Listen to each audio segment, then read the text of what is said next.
मन की चाल समझ ली तो सब समझ लिया। मन को पहचान लिया तो कुछ और पहचानने को बचता नहीं। मन की चाल के समझते ही चेतना अपने में लीन हो जाती। जब तक नहीं समझा है तभी तक मन का अनुसरण चलता है। मन के पीछे चलता है आदमी यही मान के कि मन गुरु है, जो कहता है ठीक कहता है, जो बताता है ठीक बताता है। एक बार अपने मन पर संदेह आ जाए तो जीवन में क्रांति की शुरुआत हो जाती। और मजा यही है कि मन सभी पर संदेह करता है और तुम कभी मन पर संदेह नहीं करते। मन पर तुम्हारी श्रद्धा अपूर्ण, उसका कोई अंत नहीं। और मन रोज तुम्हें गड्ढे में डाले तो भी श्रद्धा नहीं टूटती। मेरे पास लोग आते हैं, वे कहते हैं लोगों की श्रद्धा उठ गई है। मैं उनसे कहता हूं कि लोगों की जैसी श्रद्धा मन पर है, उसे देख के ऐसा नहीं लगता कि लोगों की श्रद्धा उठ गई है। कितना ही भटकाए मन, कितना ही सताए मन, कितना ही भरमाए मन, श्रद्धा नहीं टूटती। श्रद्धा तो भरपूर है, गलत दिशा में।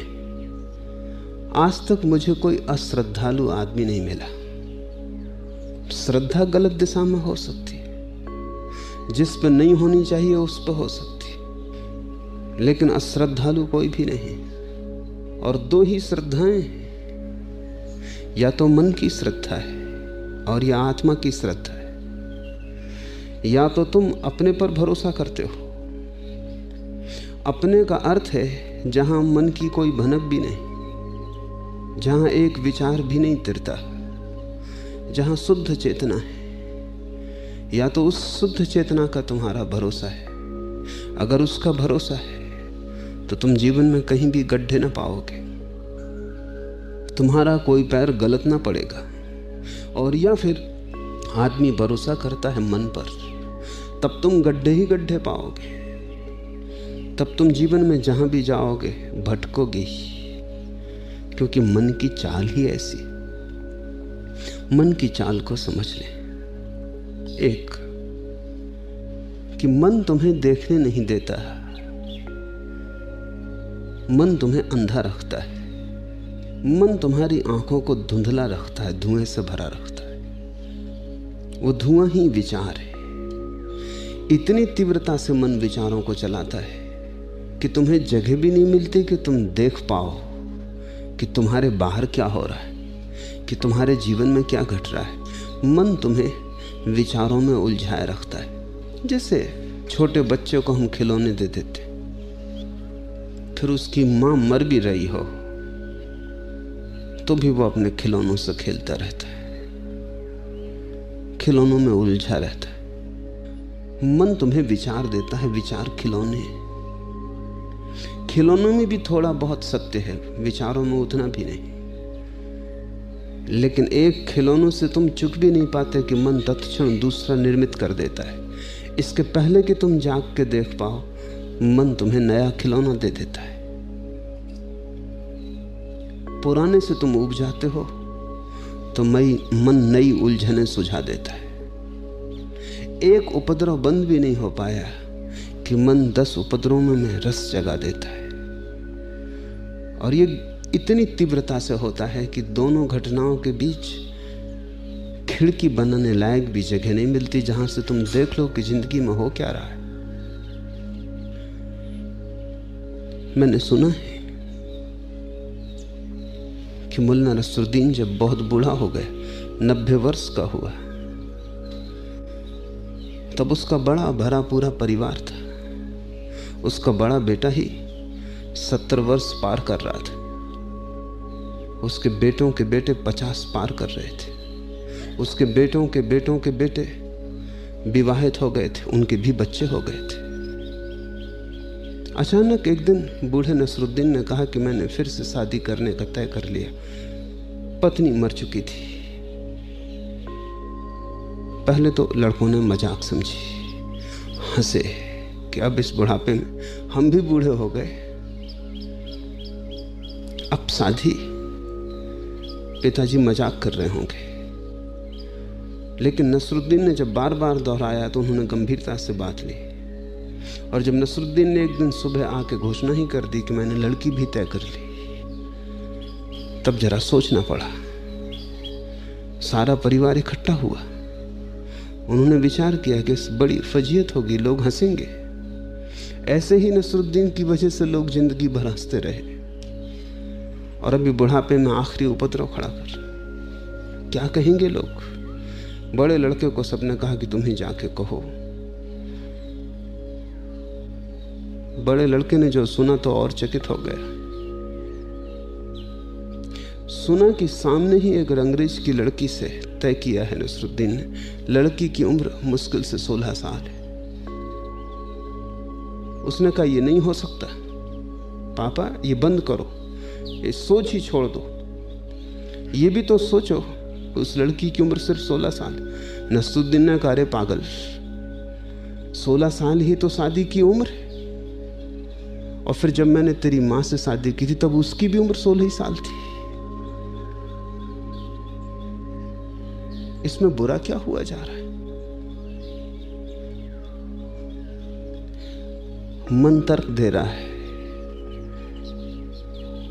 मन पीछे लौट के नहीं देखता, मन अपनी तरफ नहीं देखता, मन सिर्फ दूसरे की तरफ देखता है।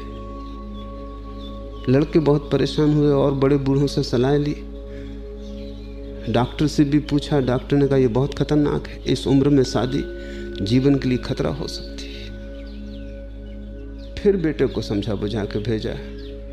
बेटे ने कहा कि हम सब सलाह बस मशविरा किए, डॉक्टर कहता है जीवन के लिए खतरा हो सकता है, जीवन को दांव पर मत लगाओ। नसरुद्दीन ने कहा, अरे पागल, अगर ये लड़की मर भी गई तो कोई लड़कियों की कमी, दूसरी लड़की खोज लेंगे। मन कभी पीछे की तरफ देखता नहीं, अपनी तरफ नहीं देखता। मन सदा दूसरे में खोजता है सुख, दूसरे पर थोपता है दुख, दूसरे से पाना चाहता है शांति, दूसरे से ही पाता है अशांति। सदा ही नजर दूसरे पे लगी है, जबकि नजर अपने पे लगी होनी चाहिए। तो मन के जगत का उपद्रव मूल आधार दूसरे पर दृष्टि है। दूसरे से क्या प्रयोजन है? दूसरा मौलिक नहीं है, मौलिक तो तुम हो। लेकिन मन सदा भरमाता है। अगर तुम दुखी हो तो मन कहता है जरूर कोई तुम्हें दूसरा दुखी कर रहा है, तो तुम किसी न किसी पर दुख थोप देते हो। जब तुम सुखी होते हो तब भी मन कहता है कोई दूसरे के कारण सुख मिल रहा है, तब तुम सुख दूसरे पे थोप देते हो। और मजा यह है कि दुख भी अपने कारण मिलता है, सुख भी अपने कारण मिलता है। नर्क भी भीतर है और स्वर्ग भी भीतर। अंततः तुम ही निर्णायक हो, क्योंकि तुम्हारी व्याख्या पर ही निर्भर करेगा कि क्या सुख है और क्या दुख है। चाहो तो सुख दुख जैसा हो जाता है, चाहो तो दुख सुख जैसा हो जाता है। क्षण में बदल जाती है बात। दूसरा निर्णायक नहीं, लेकिन मन सदा दूसरे पर मन को अटकाए रखता है। और जन्मों जन्मों से तुम यही कर रहे हो, दूसरे पर थोप रहे हो। फिर तुम स्रोत को नहीं पाते, पा नहीं सकते, क्योंकि जहां से सुख दुख उठते हैं वहां नजर ही नहीं है। जहां से सुख दुख उठते हैं अगर वहां नजर हो जाए तो तुम सुख भी छोड़ दोगे और दुख भी छोड़ दोगे। तब जो शेष रह जाता है वही आनंद है। तब जो सुगंध तुम्हें मिलेगी, तब जो सुवास तुम्हारे जीवन को भर देगी, वही मोक्ष है। जब तुम दूसरे पर देखते हो कि दूसरा दुख दे रहा है तो तुम्हारी कोशिश होती है दूसरे को बदलने की। स्वभाव था, जो दुख देता है उसको बदलना है ताकि दुख ना मिले। अनंत लोग हैं, तुम उनको बदलने में लगे हो। पति पति को बदल रही है, पति पत्नी को बदल रहा है, बाप बेटे को बदल रहा है, बेटा भी कोशिश में लगा है कि बाप को बदल दे, मित्र मित्र को बदल रहे हैं, सब एक दूसरे को बदलने में लगे। दूसरे को तुम कैसे बदल सकते हो? दूसरा स्वतंत्र है, उसकी अपनी नियति है, दूसरे का अपना आधार है, अपना केंद्र है, दूसरे का अपना स्रोत है जहां से उसके मनोभाव उठते। तुम दूसरे को नहीं बदल सकते। तुम अगर किसी को बदल सकते हो तो स्वयं को, लेकिन वहां तो नजर ही नहीं, मन वहां देखने ही नहीं देता। जैसे ही कोई व्यक्ति स्वयं को देखता है वो पाता है सुख भी यहीं से उठते, दुख भी यहीं से उठते। न केवल यही, जल्दी ही उसको दिखाई पड़ने लगता है कि हर सुख के साथ उसका दुख जुड़ा है, हर फूल के पास उसका कांटा है, और हर दिन के पीछे छिपी उसकी रात है। जैसे जैसे तुम भीतर आते हो वैसे वैसे साफ होने लगता है कि अगर तुमने सुख चुना तो दुख भी चुन लिया। हर सुख का अपना दुख है, हर स्वर्ग के पास उसका नर्क है। जरा भी दूर नहीं, संयुक्त है, एक ही द्वार है दोनों का। जैसे ही तुमने सुख को चुना तत्क्षण तुमने दुख को चुन लिया। जैसे एक ही सिक्के के दो पहलू। जिस दिन ये दिखाई पड़ जाता है, पहला अनुभव कि सुख दुख भीतर से उठते हैं, दूसरा अनुभव कि हर सुख और दुख संयुक्त है, तब दुख और सुख में कोई भेद नहीं रह जाता। और जो आदमी जान लेता है कि स्वर्ग और नरक में कोई भी भेद नहीं, वो दोनों को छोड़ देता है। मन कोशिश करता है दुख को छोड़ने की और सुख को बचाने की। ज्ञानी दोनों को छोड़ देता है, क्योंकि दोनों या तो साथ बचते हैं या साथ जाते हैं। तुम सिक्के का एक पहलू बचाओगे, कैसे बचा पाओगे? दूसरा पहलू भी बच जाएगा। ज्यादा से ज्यादा इतनी कर सकते हो कि जो पहलू तुम्हें पसंद है उसे ऊपर कर लो, जो पहलू तुम्हें पसंद नहीं उसे नीचे कर दो। लेकिन वहीं छिपा है, हर दिए के तले अंधेरा है और हर सुख के नीचे छिपा दुख है।